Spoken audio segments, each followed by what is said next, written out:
Hier ist ein klitzekleiner Anteil unseres Geistes, der sich einredet, Mensch zu sein, und der Rest, nämlich 99%, ruht weiterhin bei Gott. Hallo, ich bin Peri Soilu und du bist hier mal wieder beim Happy Cool Love Podcast, deinem Podcast für Lebenssinn, Bewusstsein und Klarheit.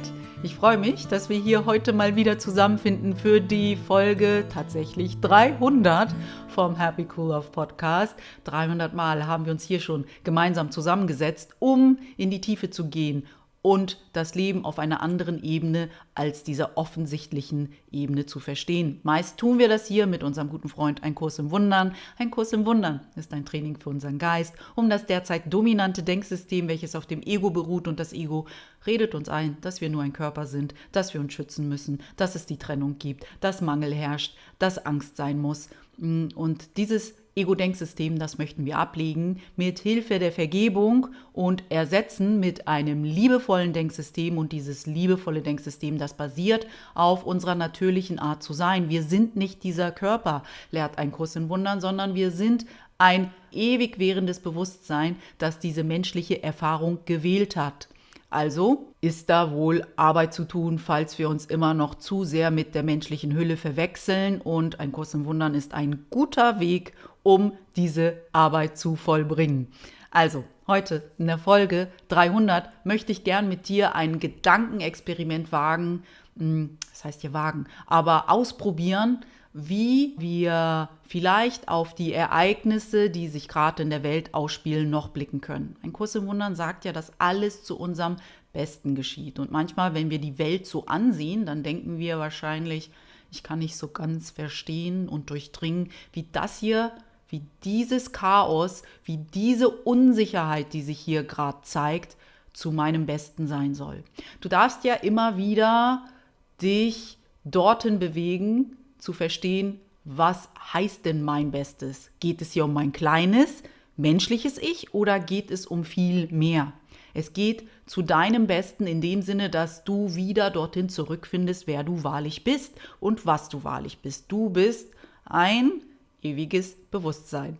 Und zu diesem Besten passiert das, was sich hier ausspielt. Nicht zu deinem kleinen Besten. Für dein kleines Ego-Ich kann sich das ganz schön ungemütlich anfühlen, zuerst, was du hier auf dieser Welt betrachtest. Aber wenn du dann dorthin zurückfindest und sagst, okay, Ein Kurs im Wundern lehrt mich, dass alles zu meinem Besten passiert. Und mein Bestes ist, dass ich aus den Illusionen, die mir das Ego gibt, wieder herausfinde. Die Lieblosigkeit, die mir das Ego als Wahrheit verkauft, wieder ablege. Und das hier, auch wenn ich nicht verstehe, wie es ganz so ist dafür richtig gut. Wenn du nicht weißt, was zu tun ist, weißt du, Vergebung ist eine verdammt gute Antwort. Also, wir wissen immer, egal was sich hier gerade für mich ausspielt, meistens, wenn ich es uncool finde, heißt es, hier gibt es was zu vergeben. Meine große Aufgabe in diesem Leben, meine Funktion, so wie Ein Kurs im Wundern uns unsere Funktion näher bringt, ist die Vergebung. Also, im Zweifel weiß ich darf immer vergeben. Also, auch wenn ich denke, die Welt wird gerade unsicher und es gibt irgendwelche Politiker mit großer Macht, die sich gerade wirklich daneben benehmen, weiß ich, okay, im Zweifel darf ich hier vergeben. Auch diesem Politiker. Er hilft mir nur zu vergeben. Kann ich sehen, was ich hier zu vergeben habe. Und dann weißt du, so hat es zu deinem Besten gedient. Und dieses Gedankenexperiment wollen wir heute mal richtig konkret anwenden auf das, was wir in der Welt sehen. Weil wenn du dich umguckst und die Welt beobachtest, dann wirst du auch bemerken, dass sie in den letzten Jahren immer wackeliger wird. Das, was wir als normal empfunden haben, was unserem Gefühl von Sicherheit immer sehr geholfen hat, wird immer wackeliger. Sei es, dass die Weltpolitik irgendwie doch sehr diplomatisch miteinander war im Großen und Ganzen und wir merken, okay, diese Zölle, die jetzt die USA in der ganzen Welt verhängen will, die machen die Diplomatie so ein bisschen weniger greifbar gerade für mich und so erratisch, wie manche Leute gerade sich verhalten in der Weltpolitik, das macht meine Welt so ein bisschen unsicherer als normalerweise. Es fühlt sich gefährlicher an als sonst. Also all das, worauf wir uns im Außen verlassen haben, damit wir uns vermeintlich sicher fühlen,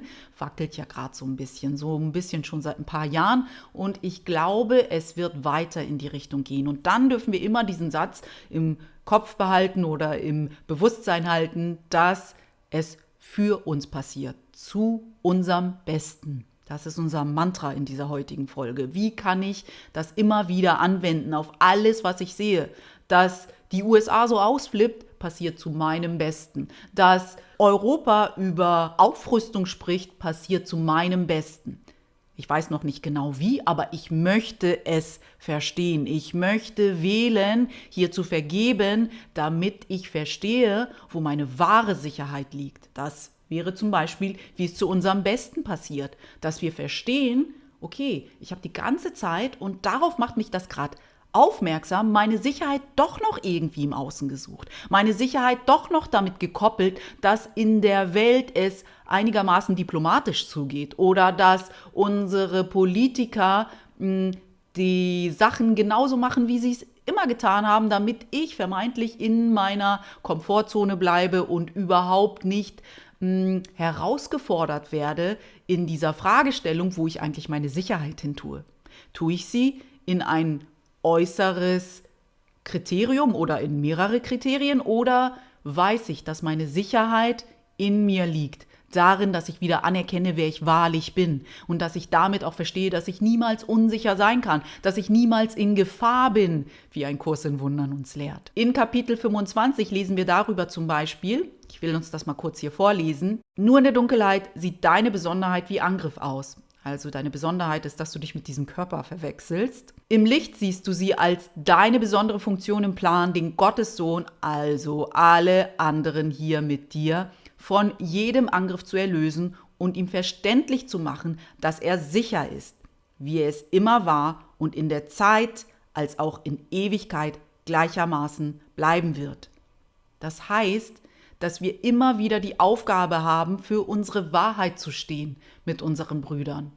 Wenn wir zum Beispiel sehen, dass es sich hier auf dieser menschlichen Ebene schon wieder sehr ungemütlich anfühlt, wenn wir da irgendwie in Versuchung kommen sollten, irgendjemandem die Schuld dafür zu geben, dürfen wir uns immer wieder sofort neu ausrichten und wissen, hey, das hier ist nicht da, damit ich jemanden verurteile, sondern das hier ist da, damit ich mich und meine Mitmenschen, also meine Brüder, erlöse von dieser Idee der Besonderheit, von dieser Überzeugung, dass wir ein Körper sind. Und das kann ich nur, wenn ich eine höhere Ebene dazu einlade, mir zu helfen, hier anders zu sehen, hier liebevoll und sanft zu sehen, was mein Ego als gefährlich und unsicher einstuft. Diese Idee, dass wir hier und in Ewigkeit gleichermaßen sicher sind, das erinnert mich an das, was die Kabbalisten über diese menschliche Ebene sagen. Sie sagen, und das geht auch mit dem Kurs einher, dass dieser menschliche Anteil unseres Geistes gerade 1% von dem ist, was ist. Also hier ist ein klitzekleiner Anteil unseres Geistes, der sich einredet, Mensch zu sein, und der Rest, nämlich 99%, ruht weiterhin bei Gott. So sagt es ja auch ein Kurs in Wundern, dass das, was wir wahrlich sind, weiterhin in Gott ruht. Nur dieser klitzekleine Anteil, der sich eingeredet hat, dass es eine Trennung gibt, macht jetzt diese menschliche Erfahrung. Das heißt, was wir wahrlich sind, ruht zum größten Teil weiterhin entspannt in Gott. Diese Reise, die wir hier menschliche Erfahrung nennen, ist bereits vollendet. Das heißt, all das ist überhaupt nicht so gewichtig, wie wir es manchmal machen. Das heißt nicht, dass wir das als unwichtig einschätzen sollen, aber vielleicht der menschlichen Erfahrung die Gewichtung geben, die vielleicht gesünder für uns wäre, die uns vielleicht etwas freier und leichter durch diese menschliche Erfahrung gehen lässt. Wenn der größte Anteil unseres Geistes immer noch, also um die 99%, immer noch in Gott ruht und nur so ein klitzekleiner Anteil diesen menschlichen Aspekt in uns bedient gerade, heißt es ja, wie wir es hier eben gerade gelesen haben, dass wir immer sicher sind. Auch wenn dieser Körper verletzlich ist, auch wenn diese Ebene immer noch mit Schmerz und Leid verbunden ist, sind wir das ja nicht wahrlich. Auf der Suche im Kurs nach diesem Thema der wahren Sicherheit bin ich also heute für uns im Kapitel 25 gelandet, wo wir nicht nur vor Augen geführt bekommen, wo unsere wahre Sicherheit liegt, nämlich in unserer wahren Natur, die immer noch bei Gott ruht, sondern auch, was unser wahrer Job hier ist. Wir haben den Auftrag, das ist unsere einzige Funktion, mit dem Mittel der Vergebung, diesen klitzekleinen Anteil unseres Geistes, der sich hier verlaufen hat und sich mit der Menschlichkeit zu sehr identifiziert, wieder zurückzuführen zu unserem Geist insgesamt. Das ist der Auftrag hier. Das ist unser wahrer Job. Wir haben hier auf menschlicher Ebene natürlich auch irgendeinen Beruf und den dürfen wir ausüben. Das ist cool, dagegen spricht ja gar nichts. Aber während wir diesen Job ausüben, können wir auch gleichermaßen unserer wahren Funktion nachkommen. Ein Kurs im Wundern weist uns immer wieder darauf hin, was unsere wahre Funktion ist. Unsere wahre Funktion ist die Vergebung. Klingt gar nicht so schwer. In der Praxis tun wir uns doch manchmal sehr schwer, weil wir uns zu sehr mit diesem menschlichen Sein identifizieren und Dinge zu persönlich nehmen und nicht sofort dorthin gehen und sagen, wenn uns irgendetwas triggert, wenn irgendetwas unsere Knöpfe drückt, okay, meine Aufgabe ist hier jetzt zu vergeben. Ich danke meinem Gegenüber, dass er mich daran erinnert hat. Und wenn ich mich daran erinnere, dass wir beide mehr sind als diese Erfahrung und dieses körperliche Ding, dann befreie ich ihn und mich mit, weil was ich ihm gebe, gebe ich immer auch mir. Das vergessen wir hier sehr gerne in dieser menschlichen Erfahrung, dass das, was ich gebe, auch immer das ist, was ich empfangen werde. Vielleicht nicht, wohin ich es gebe. Es heißt nicht, dass was ich meinem Bruder gebe, er mir sofort wieder zurückgibt. Wer weiß, auf welche Art und Weise dich der Segen, den du gibst, wieder besuchen kommt. Also wir dürfen da immer so ein bisschen offener sein und kreativer sein, mit wie das Universum uns das, was wir in die Welt hinausgeben, auch wieder zurückgibt. Unsere wahre Funktion ist die Vergebung. Ohne die Vergebung werden wir niemals die Illusion des Ego ablegen können. Die Vergebung, so sagt ein Kurs im Wundern, ist auch eine Illusion. Wir werden sie, wenn wir wieder zurück nach Hause gekehrt sind, nicht mehr benötigen, weil in der Klarheit und in der Erkenntnis, da brauchen wir keine Vergebung, da gibt es nichts zu vergeben, weil wir in der perfekten, vollkommenen Liebe ruhen. Aber hier auf dieser menschlichen Ebene hilft uns diese Illusion der Vergebung, alle anderen Illusionen abzulegen. Und wir haben eine sehr hartnäckige Illusion mit dem Ego gemacht, nämlich, dass wir hier in ständiger Gefahr sind und die Welt, die wir gerade sehen, mit der politischen Szene, die sich gerade zeigt, fühlt sich ziemlich gefährlich für ein Ego an. Und wenn du dann wieder dorthin zurückgehst, wo wir begonnen haben, nämlich in der Idee, wie dient das mir? Wie ist das zu meinem Besten, dass die Welt gerade wieder einmal so wackelt, wie es in den letzten Jahren schon der Fall war?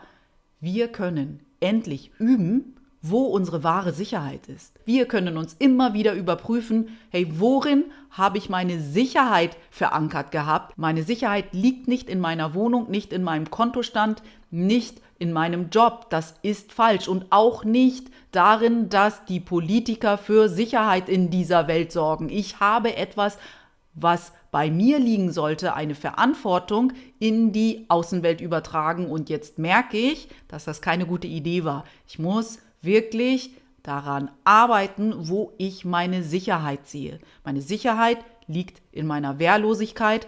Meine Wehrlosigkeit demonstriert, dass ich mich mit dem identifiziere, was ich wahrlich bin, nämlich reiner Geist und nicht der Mensch. Das heißt nicht, dass du deine menschliche Hülle nicht sicher halten sollst. Das heißt nicht, dass du mit ihr irgendwie lieblos umgehen sollst oder sie nicht gut behandeln sollst. Das heißt es nicht. Aber du sollst dich bitte nicht mit ihr zu sehr verwechseln und du sollst deine Sicherheit nicht in deiner körperlichen Sicherheit suchen. Weil Sicherheit, so wie Frieden auch, ist ein innerer Job. Die Sicherheit, die du fühlst, kann sich im Außen zeigen, aber sie kann sich auch nicht im Außen zeigen. Und dann hast du die Aufgabe, diese Sicherheit, die du fühlst, mit in eine Situation zu bringen, die sich vielleicht gar nicht so sicher anfühlt, damit sich die Sicherheit, die du innerlich mitbringst, auf all das, was du gerade siehst, übertragen kann. Das Ego redet uns ständig ein, dass, wenn unser Außen sicher ist, wir auch sicher sind. Also macht es dir zur Aufgabe, alles im Außen irgendwie sicher zu halten, zu kontrollieren, so wenig Veränderung wie möglich zu spüren, weil das schürt ja schon wieder unsere Unsicherheit und gleichzeitig vergisst es dir zu sagen, dass das ein hoffnungsloses Unterfangen ist. So ziemlich alles, was uns das Ego aufträgt, ist ein hoffnungsloses Unterfangen. Und je eher wir das verstehen und unsere wahre Sicherheit im Innen suchen, desto besser für unseren inneren Frieden. Also zurück zu dem Mantra, dass Vergebung unsere einzige Funktion ist. Darüber lesen wir im Kurs in Kapitel 25 Folgendes.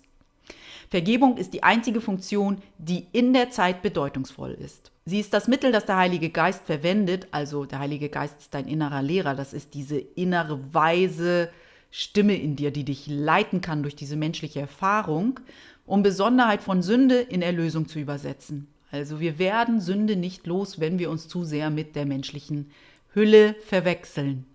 Aber das Schöne ist ja, dass das, was wir gemacht haben, um uns zu verdammen, der Heilige Geist nutzen kann, um uns zu erlösen. Das ist das Wundervolle, das ist das Geniale. Wir können den Körper für heilige Zwecke einsetzen und damit erlösen wir uns. Und der Körper war aber gemacht von uns, um uns in dieser Dunkelheit festzuhalten. Ich lese mal noch ein Stück. Vergebung ist für alle, doch erst wenn sie auf allen ruht, ist sie vollständig und ist jede Funktion dieser Welt mit ihr vervollständigt. Dann ist die Zeit nicht mehr. Solange wir aber in der Zeit sind, gibt es noch viel zu tun. Also hier auf dieser menschlichen Ebene haben wir viel zu tun. Vor allem viel in Richtung Vergebung zu tun. Und wenn sich die Welt wieder so unsagbar unsicher anfühlt, weiß ich, okay, hier ist Vergebung zu tun, weil wenn ich vergebend auf die Welt blicke, dann sehe ich eine sanfte Welt, eine sichere Welt und eine Welt voller Licht. Also ist es eigentlich immer nur ein Hinweis für uns, wenn wir wieder Gefahr fühlen, dass wir uns mit etwas verwechseln, was wir nicht sind. Dass wir wieder uns daran erinnern dürfen, dass alles zu unserem Besten passiert, weil wir völlig geliebt sind. Das ist, was wir in Wahrheit sind. Wir sind geliebt, gewertschätzt und unser Teil in Gottes Heilsplan ist wichtig. Wir haben genauso viel Wichtigkeit wie jeder andere auch in diesem Heilsplan, den Gott für uns hat, uns von der Lieblosigkeit des Ego zu erlösen. Also nochmal zusammenfassend, in dieser Welt haben wir noch viel zu tun. Und was wäre, wenn wir all die Ereignisse, die sich hier gerade ausspielen, nicht als Strafe sehen oder nicht als einen Grund, um uns wieder unsicher und in Gefahr zu fühlen, sondern als eine Chance, die uns ein Bruder gibt, um die Erlösung zu üben, um zu vergeben? Was wäre, wenn das ist, was wir hier wahrlich tun sollen? Die gesamte Zeit. Wenn wir etwas sehen, was uns nicht passt, was unsere Knöpfe drückt, egal wie groß das wirkt, egal wie mächtig unser Gegenüber wirkt, haben wir auf einer höheren Ebene immer die Aufgabe zu vergeben, zu sagen, aha, okay, ich weiß, was hier zu tun ist. Ich habe einfach nur zu vergeben. Warum mache ich es mir hier so kompliziert? Warum projiziere ich Ärger oder Wut auf die andere Person? Ist doch völlig unnötig. Damit verstärke ich doch die Illusion gerade. Lass mich vergeben, damit das hier vergeht. Lass mich all diesen Brüdern, die jetzt auf menschlicher Ebene so wirken, als hätten sie wirklich weder Empathie noch Liebe noch irgendetwas, was sie menschlich macht. Lass mich sie höher betrachten. Lass mich in meinem Bruder meinen Erlöser sehen. Lass mich sehen, dass das hier nur unserem Besten dient, dass wir unser Bewusstsein immer weiter klären und wieder einen Schritt gen Liebe machen. Zurück zu unserem wahren Zuhause. Weil diese Welt ist nicht unser wahres Zuhause. Gott und der Himmel, ein Bewusstseinszustand, das unsere Einheit wieder anerkennt, ist unser wahres Zuhause. Niemand ist hier, um dein Gefühl von Gefahr zu schüren oder von Unsicherheit, sondern eher das Gegenteil. Jemand, der an diesen vermeintlich sicheren Strukturen unserer offensichtlichen Welt rüttelt, ist ja nur hier, um dir wieder aufzuzeigen, wo deine wahre Sicherheit ist. Wie wäre es, wenn wir alle Menschen, die zuerst an diesen scheinbaren Sicherheiten unserer Welt rütteln, so sehen könnten, dass sie uns versuchen aufzuwecken für unsere wahre Sicherheit? Wenn du all deine Mitmenschen, die vielleicht auf menschlicher Ebene scheinbar an deiner Sicherheit rütteln, eher so betrachtest, dass sie sich daran erinnern, wo deine wahre Sicherheit ist und dass du jetzt wieder stärken kannst, dass in deiner Wehrlosigkeit deine Sicherheit ist und dein wahrer Job die Vergebung ist, was gibt's da zu verurteilen? Was gibt's da zu meckern? Gar nichts mehr. In Kapitel 25 lesen wir noch Folgendes zu unserer vergebenden Wahrnehmung. Die Gnade Gottes ruht sanft auf Augen, die vergeben, und alles, worauf sie schauen, spricht zum Betrachter nur von ihm, also von Gott. Er kann nichts Böses sehen, nichts, was es in der Welt zu fürchten gebe und niemanden, der anders ist als er. Und so, wie er sie liebt, schaut er mit Liebe und mit Sanftmut auf sich selbst. Er würde ebenso wenig sich selbst für seine Fehler verurteilen, wie einen anderen verdammen. Das heißt, wenn wir es schaffen, in unserem Gegenüber endlich wieder uns selbst zu sehen, weil in Wahrheit schauen wir immer nur auf uns selbst. Wir müssen es nicht komplexer machen, als es ist. Und wenn wir ihn anschauen und immer noch irgendwie etwas wie Nicht-Frieden in uns spüren, dann wissen wir, okay, ich habe noch was zu vergeben. Und er hilft mir nur dabei. Alles andere, was ich mir dazu ausdenke, hindert mich eigentlich nur daran, zu vergeben, damit ich die Dinge hier klar sehe. Also die große Frage, die wir uns auch stellen können in diesem Zusammenhang ist, was wäre, wenn alles gerade, auch wenn ich nicht verstehe wie, auch wenn es manchmal ganz schön angsteinflößend wirkt auf mich, was wäre, wenn alles gerade nach Plan verläuft? Was wäre, wenn das Teil von Gottes Heilsplan ist? Weil es spielt sich ja gerade aus, also ist es vielleicht genau richtig so? Was wäre, wenn das hier meinem Besten dient? Wie würde ich anders sein, anders handeln, anders sprechen, anders fühlen? Was wäre, wenn gar nichts schief laufen würde gerade? Sondern eher es eine Chance für uns alle bietet, noch klarer zu sein, noch vergebender zu sein, noch mehr für die Liebe zu stehen und nichts anderes. Und nicht, weil auf menschlicher Ebene der andere Recht hat. Das ist nicht, dass du, wenn du sagst, okay, hier ist was Höheres am Spiel und ich möchte lieber auf diese Ebene schauen, was hier gerade los ist, dass du jemanden vom Haken lässt oder ihm Recht gibst. Darum geht's gar nicht. Sondern du weißt, dass das, was sich auf menschlicher Ebene ausspielt gerade, gar nicht das Absolute ist, was du beachten solltest, sondern dass du weißt, hey, jenseits dieses ich habe Recht, er hat Recht, gibt es eine höhere Ebene, wie ich meinen Bruder betrachten kann, damit ich mich befreie und ihn befreie. Und dort liegt die größte Macht, die es gibt. Vergiss menschliche Macht, vergiss menschliche Titel. Die können gar nichts ausrichten im Gegensatz zu der Macht, die du wieder in Anspruch nimmst, wenn du vergibst. Das ist, wo wahre Macht liegt. Und wir wissen gar nicht, was mit dieser Macht alles möglich ist. Wenn wir uns nur disziplinieren würden und wirklich unserer Aufgabe, unserer Funktion nachkommen würden in jeder Situation. Vor allem in Situationen, die erstmal so schmerzhaft wirken und wo wir wirklich versucht sind, zuerst zu verurteilen. Und du fragst dich vielleicht jetzt, okay, wie mache ich denn das eigentlich? Wie wähle ich denn die Vergebung und das Licht in jemandem zu sehen? Und ein Kurs im Wundern drückt es eigentlich ziemlich einfach aus. Ich lese uns das mal vor. Der Wunsch zu sehen ruft die Gnade Gottes auf deine Augen herab und bringt die Gabe des Lichts, welche die Sicht möglich macht. Du siehst, es liegt alles in deiner Entscheidung. Ich muss den Wunsch äußern, dass ich anders sehen will. Ich muss den Wunsch äußern, dass ich das Licht in meinem Gegenüber erkennen will. Ich muss sagen, ich will vergeben und dieses wird vergehen. Du merkst also damit, dass wir so viel machtvoller sind, als wir es je für möglich gehalten haben, zumindest auf dieser menschlichen Ebene, wo Macht mit bestimmten äußeren Attributen in Verbindung gebracht wird, so wie Geld und bestimmte Titel, aber die sind ja nicht wirklich, wo die Macht liegt. Das ist nur, was wir hier uns auf menschlicher Ebene einreden, wo Macht liegt. Aber die wahre Macht liegt immer, dass wir uns wieder damit identifizieren, wer wir wirklich sind und woher wir wirklich kommen und mit einer Macht, die jenseits dieser menschlichen Form liegt. Also sind wir letztendlich gar nicht so machtlos, wie wir uns manchmal einreden und wie die heutige Lektion uns auch wieder daran erinnert. Wir sind nicht schwach. Wir sind stark, so steht's in Lektion 91, unsere heutige Tageslektion. Und vielleicht, wenn wir wieder diese Macht anerkennen, die uns wahrlich ausmacht, unser wahres Selbst, nicht unser kleines Selbst, dann können wir auch immer jede Situation, die sich auf menschlicher Ebene vermeintlich sehr unsicher und gefährlich anfühlt, als Einladung verstehen, die Vergebung zu wählen, als Einladung verstehen, wieder gen Liebe zu gehen. Und dann ist es fast unmöglich, einen Angriff in irgendetwas zu sehen, was sich hier ausspielt, sondern immer nur eine Einladung.